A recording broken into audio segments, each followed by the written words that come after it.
ও দেউপুৰীয়া বজাৰলে মনি নব সদায় আহে মোৰেনো লগত পুৰে জোকাই নব ধেমালিতে নবু কেনে আছে ভনীজনী ভালেই চাগে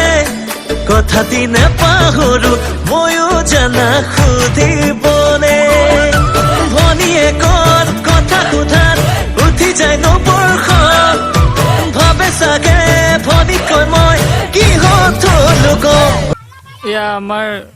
ৰংঘৰৰ আৰ্হিত বনোৱা হৈছে ভেলাঘৰ একদম হুবহু ৰংঘৰৰ দৰে বনাইছে খালি এপিনে ষ্টেপটো দিব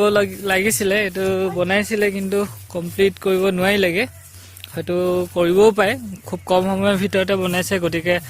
ইমানখিনিলৈকে হৈছেগে বাকী এপিনে ইয়াতে এখন ওপৰতো আছে এয়া ভেলাঘৰ পুৰা ৰংঘৰৰ আৰ্হিত ওপৰৰ পৰা মই ভিউটো দেখাবলৈ চেষ্টা এটা কৰিম এয়া ৰংঘৰৰ ওপৰ মহলৰ দৃশ্য এইটো ফাৰ্ষ্ট ফ্ল'ৰত আছো মই এতিয়া কাঠ দিয়া হৈছে কাঠে এনেকে বনাই দিয়া হৈছে এইপিনে ধুনীয়াকে খেৰ চেৰ দিয়া হৈছে ইয়াতো দিয়া হ'ব ইয়াত ওপৰত শোৱা হ'ব মানে ৰাতি আৰু এইপিনে ওপৰৰ পৰা ভিউ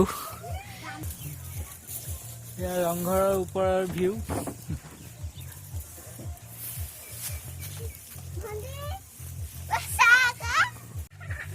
আৰু এইফালে তম্বু তৰি দিয়া হৈছে ইয়াতে খানা চানা খোৱা হ'ব লগতে জুই চুই ফুৰোৱা হ'ব ৰাতি এইপিনে খানা বনাবৰ কাৰণে ব্যৱস্থা খানাটো এতিয়া খোৱা নহয় দেৰিকে হ'ব 8-9টা মানত হ'ব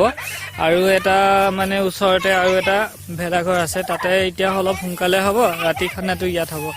গতিকে ধুনীয়াকে মানে আয়োজন কৰা হৈছে আজি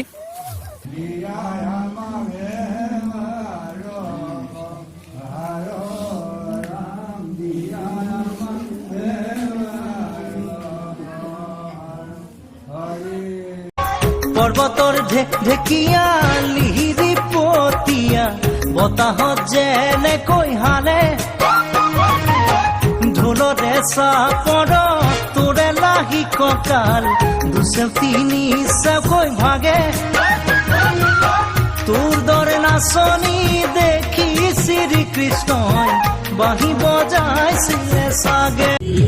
এয়া আমাৰ মেজি সাজিব আৰম্ভ কৰিছো আমাৰ খৰি ইমানে বাকীখিনি লোক বাৰীৰ পৰা আহিব অলপ পিছত মানুহবোৰ শুই লওক তাৰপিছত যাব লাগিব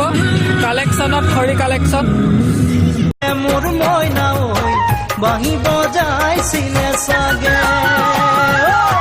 পৰ্বতৰ ঢেকীয়া লিহিৰি পতীয়া বতাহত যেনেকৈ হালে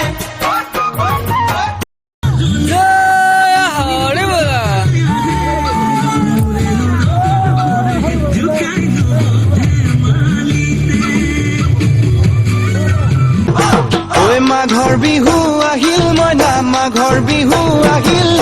মেজিৰ জুয়ো জ্বলিল মইনা মেজিৰ জুয়ো জ্বলিল